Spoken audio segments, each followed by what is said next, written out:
Hello everyone, welcome to class number 39 of the chapter Programming using C++।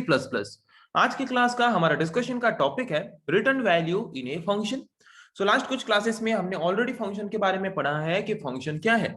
Function एक block of statement है या फिर एक group of statement है जिसको यूज करके हम क्या करते हैं, एक पर्टिकुलर स्पेसिफिक टास्क या फिर ऑपरेशन परफॉर्म करते हैं और ऑपरेशन परफॉर्म करने के बाद एक वैल्यू रिटर्न करते हैं।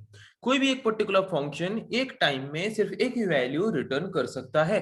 तो आज की क्लास में हमारा डिस्कशन का टॉपिक ही वही है, return value in a function. एक फंक्शन का रिटर्न वैल्यू का काम क्या है, वो क्या रिटर्न करता है। तो चलिए शुरू करते हैं डिस्कशन।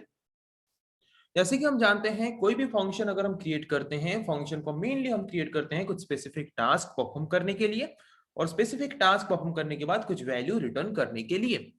तो C plus plus function use करके हम क्या कर सकते हैं, हम अगर वैल्यू रिटर्न करना चाहते हैं तो रिटर्न कर सकते हैं, अगर वैल्यू रिटर्न करना नहीं चाहते तो वैल्यू रिटर्न ना करने से भी चलेगा। ओके, ए सी प्लस प्लस फंक्शन मे और may not return a value from the function. एक सी प्लस प्लस प्रोग्राम में कोई फंक्शन अगर हम क्रिएट करते हैं कुछ स्पेसिफिक टास्क को परफॉर्म करने के लिए, तो वो पर्टिकुलर फंक्शन कुछ वैल्यू रिटर्न कर भी सकता है, नहीं भी कर सकता। ओके, वो डिपेंड करता है प्रोग्रामर के ऊपर।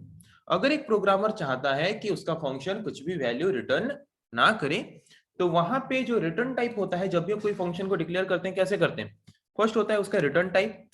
हाँ कि नहीं, फर्स्ट होता है क्या, फर्स्ट होता है उसका रिटर्न टाइप। रिटर्न टाइप होने के बाद फिर उसका होता है फंक्शन का नाम। पहले हम देते हैं यहाँ पे रिटर्न टाइप, रिटर्न टाइप होने के बाद उसके बाद होता है वहां पे उसका फंक्शन का नाम। फंक्शन के नेम के बाद पैरेंथेसिस, उसके अंदर पैरामीटर। तो यहाँ पे रिटर्न टाइप में अगर हम यूज करेंगे void, तो यहाँ पे अगर रिटर्न टाइप में हम यूज करेंगे क्या, अगर रिटर्न टाइप में हम यूज करेंगे void, इसका मतलब वो हमें बताएगा कि ये पर्टिकुलर फंक्शन कुछ भी वैल्यू रिटर्न नहीं करने वाला। तो जैसे कि आप यहाँ पे सिंपल एग्जांपल देख सकते हो, मैंने एक फंक्शन लिया है सम, जिसका रिटर्न टाइप मैंने क्या रखा, void। मतलब ये पर्टिकुलर फंक्शन कुछ भी वैल्यू रिटर्न नहीं करने वाला। किसको, जहां से हमने इस पर्टिकुलर फंक्शन को कॉल किया था उसको। ओके, तो अगर हम चाहते हैं कि हमारा फंक्शन कुछ ना कुछ वैल्यू रिटर्न करे, तो इसके लिए हमें क्या करना पड़ेगा, रिटर्न टाइप की जगह पे उसी तरह का डाटा टाइप यूज करना पड़ेगा जिस टाइप का डाटा, जिस टाइप का वैल्यू हमारा फंक्शन रिटर्न करे हम चाहते हैं। If we want to return a value from the function, एक पर्टिकुलर फंक्शन से अगर हम चाहते हैं कि हमारा फंक्शन कोई वैल्यू रिटर्न करे, we need to use any data type in the return type. तो हमें क्या करना पड़ेगा, रिटर्न टाइप में कुछ ना कुछ डाटा टाइप यूज करना पड़ेगा जिस तरह के डाटा टाइप का वैल्यू हमारा फंक्शन रिटर्न करे हम चाहते हैं।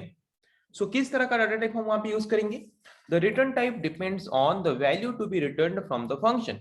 एक पर्टिकुलर फंक्शन ऑपरेशन परफॉर्म करने के बाद किस तरह का वैल्यू रिटर्न करना चाहता है, उसके ऊपर डिपेंड करता है रिटर्न टाइप का डाटा टाइप।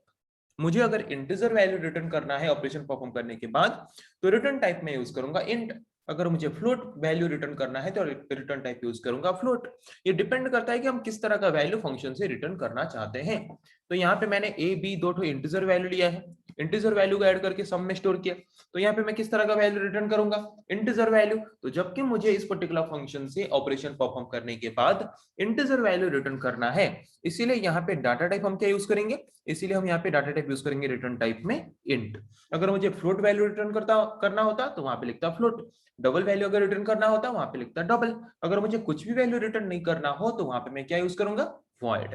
ओके, सो आज की क्लास का डिस्कशन का टॉपिक हमारा था कि एक पर्टिकुलर फंक्शन का रिटर्न वैल्यू मतलब क्या। जैसे कि हम जानते हैं कोई फंक्शन कुछ भी ऑपरेशन परफॉर्म करने के बाद कुछ ना कुछ वैल्यू रिटर्न करता है। तो वहां पे रिटर्न जो करेगा, किस तरह का वैल्यू रिटर्न करेगा, वहां पे रिटर्न टाइप में किस तरह का डाटा टाइप हम प्रोवाइड करेंगे, वो किसके ऊपर डिपेंड करता है, जो कि आज के क्लास में हमने डिस्कस किया। सो आई थिंक आज की क्लास में जिस टॉपिक के बारे में हमने डिस्कस किया है आप लोगों को समझ आ चुका है। नेक्स्ट क्लास में हम डिस्कस करेंगे ऐसे और कुछ टॉपिक्स के बारे में। आज के लिए इतना ही, थैंक यू।